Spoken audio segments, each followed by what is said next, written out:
खुलुमबाय रायजो राजा नोंथांमोन UPPL निफ्राय मोनसे रैली सोलिगासिनो दङ मोजां गुड UPPL निफ्राय जाखिनि रैली जादों आं बेखौ सापर्ट खालामदों आरो मोजांबो मोनदों UPPL आ मोनसे राजखान्थि दोलो हिसाबै नोंथांमोना बबेयाव जेनदों आरो जों UPPL आ मा जाहोननि थाखाय जेनखो बेखौ एसे स्टाडि खालामनाया मोजां राजु नार्जारिनि जाखिनि रैली खालामदों बेखौ आंनिफ्राय मस्ट वेलकाम आरो लोगोसे बिथांमोना बुंबाय थादों दा नंखाय बाखाय बाथ्राखौ लानानै बा जिखिनि बाथ्रा नंगौ नंखाय बाखाय नङा बेखौबो नंखाय बाखाय होनजाया जिखिनि जौ जुवा ड्राग्स नङा होमबा बेफोरबायदिनिफ्राय बिथांमोना बेखौ लानानै मोनसे रैली खालामदों बा गोबां ओरैहाय संकस टु सदिया बिसिम बिथांमोना गहपुरसिमहालागै बिथांमोना मोनसे रैली लादों बेखौ जों बयबो बरायदों बा रायजो राजायाबो बरायदों नोंथांमोननि जाखिनि बै 5 बोसोर समाव सार राजु कुमार नार्जारिया बे समावहाय 5 बोसोराव नोंथांमोना खुंथायाव थानायाव नोंथांमोना माब्लाबा रैली खालामफेरदोंमोन ना सार आंनो मोनसे बे कुइसनासो फैदों दा नोंथांमोना दा जिहेतु जेनबाय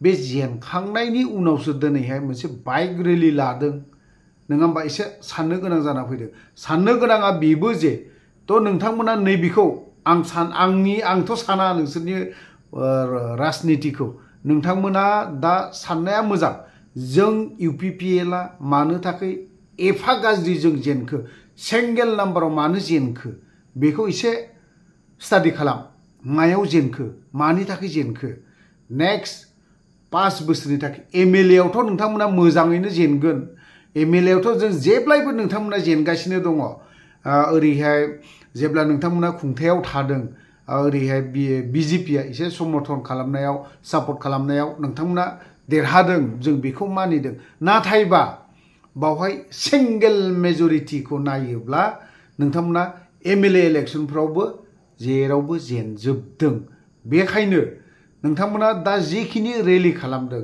बिनि गेजेरजोंनो जों बबे मोनसेयाव UPPL आ जेनखो आरो मानो जेननो गोनां जाखो एफाराब सिंगेल नाम्बाराव मानो जेनखो ना जोंनाव थाखा फैसायानो गैयामोन ना जों रायजो राजाखौ बोजबना लानो हायाखै आंगो खालामनो हायाखै ना जों NDFB नि सोद्रोमाफोरखौ ना जों मार्टियास फेमिलिफोरखौ जों आंगो खालामनानै बोजबना लानो हायाखै दा बोजबना लानो हादोंब्लाबो माबा मोनसे जों बाथ्राफोरखौ माबा मोनसे सोदोबफोरखौ जों गाज्रि वर्ड गाज्रि सोदोब बाहायफ्लांबाय नामा बेफोरखौ एसे स्टाडि खालाम नाम्बार 1 जेनदों होननानै बुङोब्ला UPPL आ जेनदों होननानै बुङोब्ला नैबे फेरेंगा थार्ड क्लास NDFB नि जेबो एबो मोनथिया बिबो मोनथिया आं सावरायग्रानि बाथ्राखौ बुंनो थाङा दिनै फेरेंगा मोनबायदिया नंगौ नोंथांमोना दा बुंनो हागौ जेननायावबो नोंथाङा रायनो दासिमबो अहायाखै नामा बेखिनि बाथ्राखौ लिरना हरगोन आरे जों मोनथिगौ जों बुजिगौ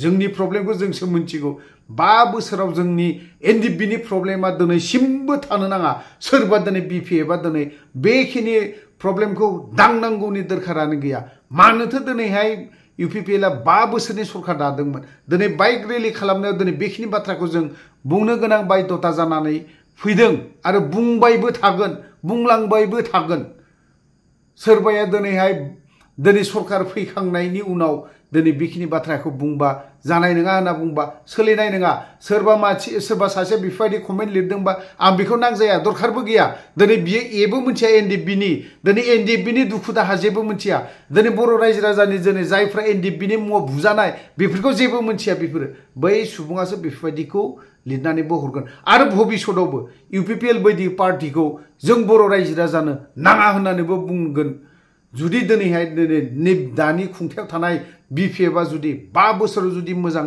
खामानि मावलाङोब्ला थारैनो जुदि BPF आ हाग्रामा महिलारि सारा जुदि रन्जन दैमारिखौ गाव खुगाजों बुंनायफोरबायदि आं सरकाराव फैयोब्ला रन्जन दैमारिखौ आं थल' बरनो हागोन थारैनो जुदि बरननानै होयोबा UPPL हिसाबै जेबो थानाय नङा, महरानो थानाय नङा फोरबायदिसो आं मोनदों आरो थानायबो नङा। दिनैहाय जों मोनसे आसाबो खालामनानै दं। थांनाय 5 बोसोराव दिनै प्रमद बर'आ दिनै NDB खौ मोनसे डास्टबिनाव गारना दोननायफोरबायदि खालामनानै दोनदों। मोजां मोनसे राव गैया, मोजां मोनसे बाथ्रा गैया, खालि एबसुखौल' दिनैहाय प्रमद बर'आ दिनै बजबनानै लादों। फरायसा होननानै बुङोब्ला माने फरायसा आफादनि दैदेनगिरिफोरखौ, कयेकजन दैदेनगिरिफोरखौ, फरायसा आफादखौ जों बुंबो एसे उसुबिदा नाङो। फरायसा आफादखौ बुंनाय लगे नंगौ, दिनै फरायसा आफादा दिनैहाय एबसुआ दिनैहाय मोनसे सोमावसारनायखौ दिनै जागायजेननाय होननानै बुङोबा फरायसा आफादानो। बिनि दैदेनगिरिफ्रा दिनैहाय माखासे पकेटा गरम जानाय लगेनो दिनै NDB खौ डास्टबिनाव गारहोजोबदों। दिनै NDB नि दैदेनगिरिफ्राबो, UPPL आव जायफोर NDB नि दैदेनगिरिफोर दिनै गबिन्द चन्द्र बसुमतारीफोर थार्ड क्लास लिडार, बिफोरो MLA आव बिथांमोनाबो जेननो थांगासिनो दङ 2026 आव। आरो दा सोर दंबावो? भुपेन बर', बेथ' दिनै NDB नि मा खामानि मावदों? जेबोथ' मावाखै। जेबोथ' दिनै हाइनेस केसफोरखौ फोजोबनानै होआखै। दिनै थांनाय नैबे BTC काउन्सिल इलेक्सनावबो दिनैहाय मोजां रोखोमै जेनदों। दिनै जेनजोबनायनि खारनफ्राबो बेफोरनो। NDB जायफोर गथ'फोरखौ दिनैहाय एखेबारे मोजां रोखोमाव नायाखै, बेफोरनिबो। जियानो जाया मानो गोलाव बाथ्रा बुंबाय, बावहाय UPPL नि जाखिनि दैदेनगिरिफोर दं बिथांमोनाव आं क्षमा बिदों। नोंथांमोना होयो होआ बे नोंसोरनि बाथ्रा। आं जाखिनि बाथ्रा बुंदों सिदा बाथ्राखौ बुंदों। दिनै राजु कुमार नार्जारिया रेलि खालामदों। राजु कुमार नार्जारि सारखौ आं दिनै खावलायगोन, नोंथाङा दिनैहाय लाइभ मोनसे भिडिअ हगारदोंमोन, आं नायदों, फुल नायजोबदों। ससेल' लिरनानै हरदों, मोनसे कमेन्टबो लिरनानै हरदों आं। दिनै बेसेबां सहैखो, बेसेबां मा जायगा सहैखो सार होननानै कमेन्टबो लिरनानै हरदों। दिनै बिथांमोना मोजां रिप्लाइ हरदों, आंबो मोजां रिप्लाइ हरफिनदों। थ' दिनैहाय सार राजु नार्जारिखौ आं खावलायगोन, दिनैहाय रेलिनि नामावहाय नोंथांमोना दिनैहाय बाइक रेलिनि नामावहाय सोनाबनिफ्राय सानजा खर'सिम नोंथांमोना जाखिनि रेलि खालामदों, जों UPPL आ जों माबेयाव जेनखो, मा जाहोननि थाखाय जेनखो, आरो जोंखौ मानो रायजो राजाया जोंनो मानो भट होआसै, मा खारन दं, जोंहा मा प्रब्लेम दं, मोजाङै स्टाडि खालाम आरो मोजाङै नाय। दिनै जों बिराद उमुक मावबाय, XYZ उमुकखौ जों खालामदों, हेन टेनखौ खालामदों। ड्राग्सनि थाखाय नोंथांमोना रेलि खालामदों, मस्ट वेलकाम, आं बेखौ बिराद सापर्ट खालामदों। दिनै नोंथांमोना जों बर'नि गेजेराव ड्राग्सआ ओरैबायदि गोसारनानै दं, नखरफ्रोमबो आगानसे हरबानो ड्राग्सआ दिनैहाय ओरैबायदि नुजाजोबनानै दं। ड्राग्सआ दिनै UPPL खौ आं सापर्ट खालामदों, दिनैहाय आं बेखौ वेलकाम खालामदों। जायफ्रा दिनैहाय ड्राग्सनि हेंथायै गसंदों बिथांमोनखौनो आं वेलकाम खालामगोन आरो नांगौ जायोब्ला बिथांमोनजोंबो ओंखारगोन। मा UPPL बिलाय, BPF आबो दिनै खालामनांगोन बेखौ। BPF आबो दिनैहाय ड्राग्सनि हेंथायै जेब्लायबो बुंनांगोन। ड्राग्सखौ दिनै BPF आ दिनै सरकाराव फैदों होननानै फुटानि थाबा जानाय नङा। ड्राग्सखौ BPF नि जायफोर दैदेनगिरिफोर दं, जायफोर दिनैहाय लेङाइ आफादगिरिफोर दं, बिथांमोनाबो बुंनांगोन, ड्राग्सनि हेंथायै जेब्लायबो बुंनांगोन। नङाब्ला गाबोन समफोरनो सोरबा BPF नि दैदेनगिरिनि फिसाज्लायानो ओरैबायदि ड्राग्स एडिक्टेड जागोन, लास्टआव थाङै जोबथारनायाव थाङै जे अफ्रि नों मा खालामनो गोसो खालामदो, आंनि फिसाज्लायाबो बेफोरबायदि ड्राग्स जाग्रा जाबाय, बेफोरबायदि बुङाब्ला जेबो राहा गैया। आरो जों माथो खालामनाय, जोंबोथ' मानसि ना।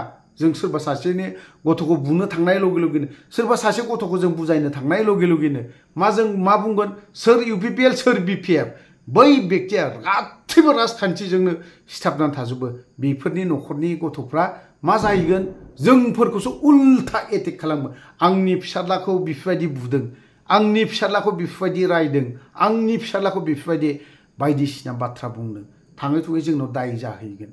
बेखायनो जों ड्राग्सनि हेंथायै गसंला। सोर जानानै थैयो, बेबो जाग्राफोरा सोर जायो, बिराद गिदिर लिडारफोरनि फिसाज्लाफोरासो जायो, फिसा हिन्जावफोरासो जायो। जों दुखु नाङो, जों बेफोरबायदिनि लिडारनि गथ'फ्रा मानो जानांगौ जाखो ड्राग्सखौ।